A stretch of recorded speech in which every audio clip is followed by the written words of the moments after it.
мною принято решение о проведении специальной военной операции. On February 24th, 2022, Vladimir Putin announced that the Russian Federation would be launching a special military operation in eastern Ukraine. Within minutes, Russian forces began to bombard Ukrainian cities with artillery shelling. The initial attack targeted the city of Kharkiv in northeastern Ukraine, but additional Russian troops quickly moved into the country from the north, east, and south. This was the beginning of a multi-pronged attack, with Russia aiming to take control of several of Ukraine's largest population centers.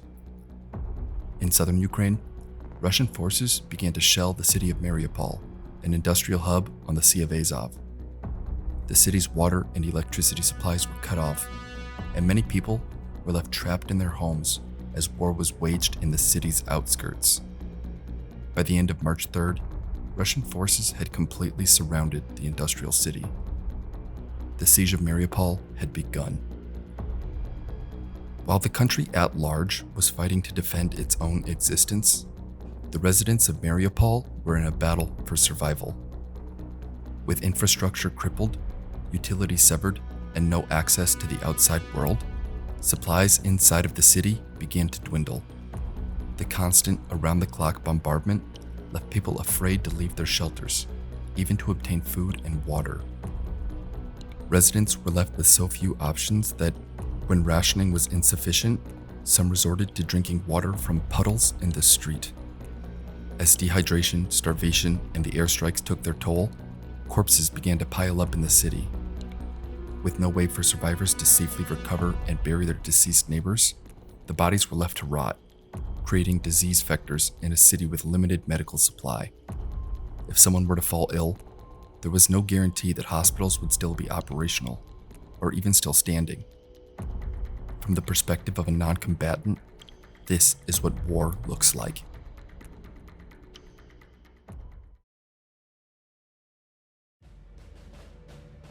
Video games have been depicting war for nearly as long as video games have existed. Space War, developed in 1962 and considered by some to be the first video game, featured two spaceships locked in combat. Players would fire torpedoes at one another, hoping to hit their opponent's spacecraft while preventing damage to their own.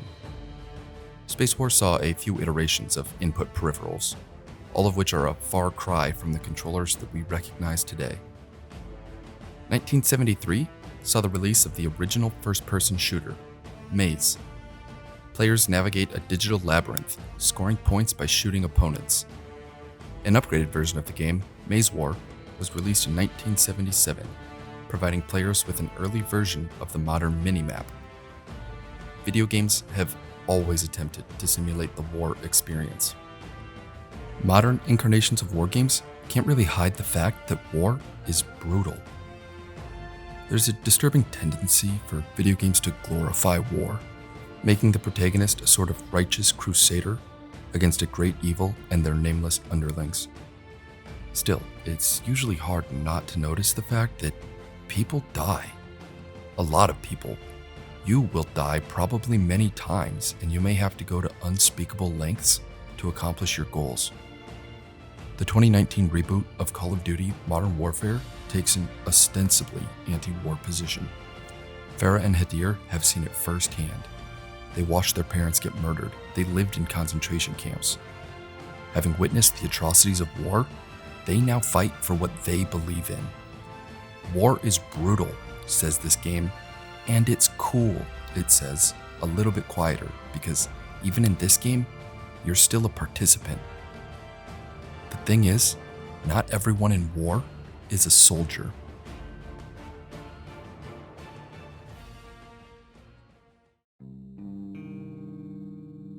That was the driving idea behind the development of this war of mine. Not everyone in war is a soldier.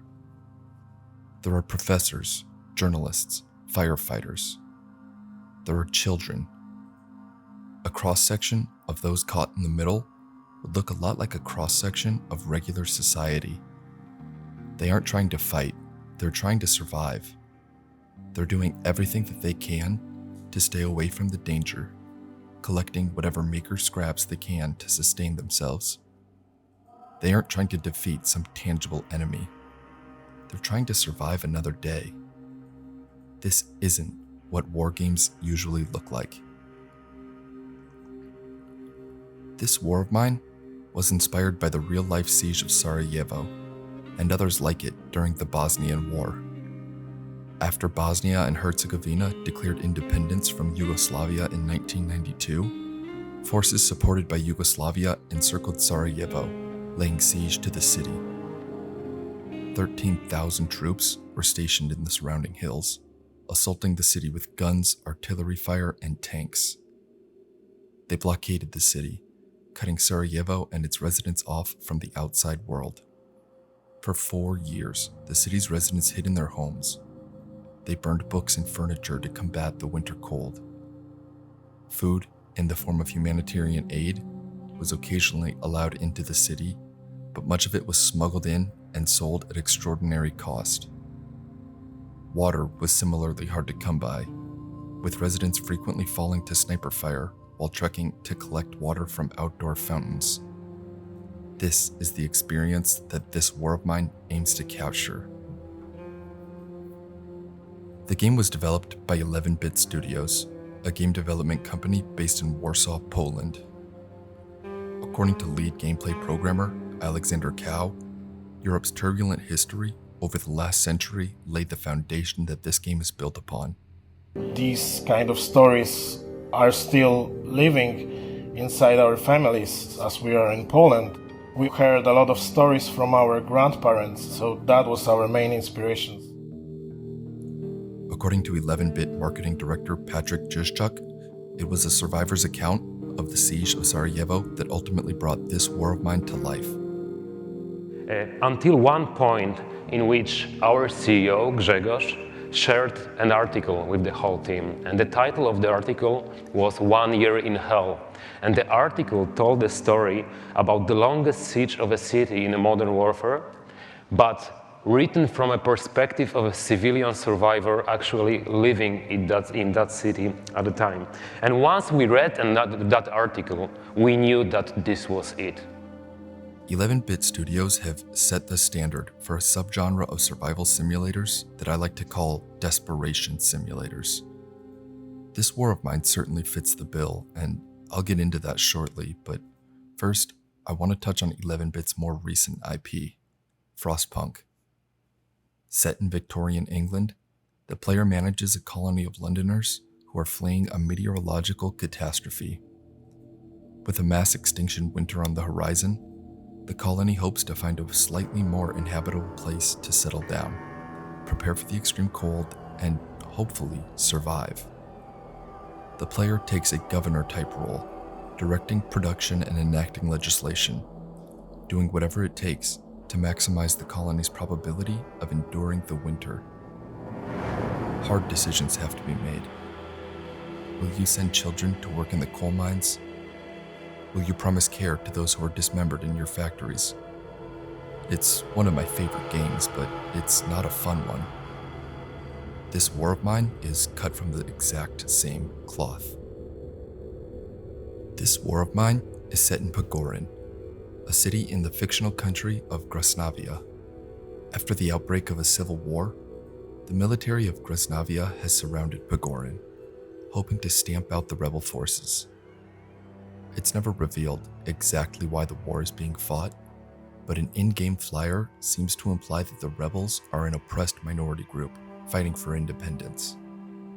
Regardless, Pogorin's residents are now caught in the middle, cut off from the rest of Grasnavia and their besieged city. The player starts the game in control of a group of survivors. The player must manage their survivors' health, both physical and mental, and make the shelter livable. Clean up the debris, build a stove, things like that. It gets out of hand quickly. The player accomplishes everything through the survivors. During the day, the survivors can be directed to perform domestic tasks around the shelter. They make improvements around their temporary home, constructing furniture and appliances, cooking, and performing repairs. The fruits of their labor are used to stave off the 5 character states: hunger, exhaustion, illness, injury, and depression. At night, the player picks one survivor to venture out on a scavenging mission. The mission locations are unlocked progressively, with very few options available at the start, and the order in which locations are made available randomized. This is the primary means for acquiring resources, and in order to survive Pagorin, the survivors will need a lot of them. Of course, these scavenging missions have their own risks, with bandits and other violent actors roaming the city. The payout for these missions is usually meager: a scrap of food, some herbs, a few planks of wood, and the risk is typically death. There are two goals in this war of mine, but you don't focus on both of them at the same time. The first goal is the ideal one: escape Pagorin. You can attempt to pay a smuggler to get you out of the city, but will hoarding wealth come back to bite you as your supplies begin to dwindle? Otherwise, you'll have to wait out the siege, but can you survive that long? The second goal is more grim: just survive another day. A survivor is lethally wounded, on the cusp of starvation, or on the edge of suicide. If you can keep them alive for just one more day, you can find the supplies needed to fix their condition. That one more day is often too much to ask for. One mechanic through which this war of mine creates engaging playthroughs is the event system. Commodities vary in price and locations become inaccessible due to the fighting. From time to time, neighbors will visit the shelter requesting help from the survivors, but you're under no obligation to provide it other than a moral one. Winter comes. Survival becomes significantly harder, and then it passes. There's also the always present threat of being raided at night. This event, which happens randomly, usually leaves the survivors short on supplies and often wounded. Each event has the potential to radically alter the trajectory of a playthrough. That's how storytelling works in this war of mine's primary game mode. The saga of your survivors is emergent and defined by the variance between playthroughs. If coffee or tobacco becomes scarce in Pagorin, it's wise to stock up in case of a price hike. If the locations accessible early in the game are sparse on food, it modifies how the rest of the playthrough develops. When the worst comes to be, when survivors die or abandon the shelter, that becomes a part of the story too. Choice is a defining factor in how playthroughs unfold. One could argue that choices are the only way that the player has to interact with this game. With limited crafting materials, does it make more sense to build a rainwater collector or a trap for small animals? With a severely wounded survivor at home, should the player scavenge the nearby pharmacy for necessary medical supplies, knowing that bandits may be present? Or should they settle for investigating an abandoned home? Many of these decisions feel mechanical, lifeless when compared to the moral choices that the player has to make. Will you rob the elderly couple who will almost surely die soon regardless? What about defending other survivors from armed attackers, even when you're severely outnumbered? Does the calculus change if I say that making the bad choice is your best chance at survival? Does it change if I say that you're probably still going to die anyways? If I haven't made it abundantly clear to this point, let me state in no uncertain terms that this game is hard. You are always playing catch-up, trading one bad status for another. You may have a severely ill survivor, but all of the other survivors are hungry, so food will have to take precedence for now. You may have to have survivors talk each other out of suicide, even if it means that you won't be able to send out a scavenger that night. Bad decisions can snowball, and it isn't clear what the consequences will be. You can leave your tools at home to make extra room in your backpack, but maybe those tools will be necessary for acquiring the supplies that you need. Sometimes you'll make a trip solely for specific items, only to arrive and realize that they're out of reach. You can help your neighbors defend themselves from bandits, but you may suffer a life-ending wound in the process. Like I said, in this game, there is no right choice. I tend to hate single save file games, but for this war of mine, it feels appropriate. You are meant to make hard decisions, and you're meant to live with their consequences. If you make a bad call, that's it. You made a bad call. Now you have to deal with it. Multiple save files would kind of cheapen that experience. This game is supposed to be hard. Surviving a war is hard. Essentially, this game espouses two values. One is something of an Aesop, the other is closer to a theme. The Aesop here is about the benefits of caution and careful planning. You're free to plunge headfirst toward any hostile entities. The game doesn't stop you from doing that, but you'll likely die in the process. In the same vein, your odds of survival are greatly improved if you plan ahead and consider which resources you have now and which you'll need soon. On the theme front, well, this one is obvious. This war of mine has an anti-war theme. Every war happens on someone's doorstep. You never thought it could happen here. Not everyone in war is a soldier. The game's most omnipresent mode of expression, the one that you can't escape no matter what decisions you make or how you choose to play, is its presentation. The art style emphasizes and complements the game's tone, with its muted colors and grimy textures. The music is slow and sad, often punctuated by the sound of gunfire in the distance. Even the survivors themselves look tired and beaten down. Less subtly, virtually everything that the survivors come across has been destroyed. Cars are overturned and burned out. Homes are reduced to rubble, and the bodies of the dead are everywhere. Even the shelter that the survivors inhabit has been damaged by artillery shells.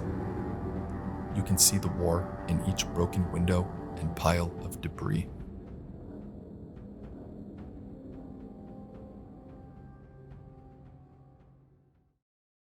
I wish that I could say that the Siege of Mariupol had a happy ending, but that's not really how war works, is it? When the siege was finally lifted after nearly 3 months, thousands were dead and tens of thousands more had been deported. The weeks of around-the-clock shelling broke the city down to almost nothing. It was hardly recognizable. And it's not as if this was merely the cost of holding the city, because the siege didn't end in Mariupol's favor. On May 20th, after 3 months in hell, Mariupol fell to Russia. As of this video, Russia still holds the city, and there's no end in sight for the Russo-Ukrainian war.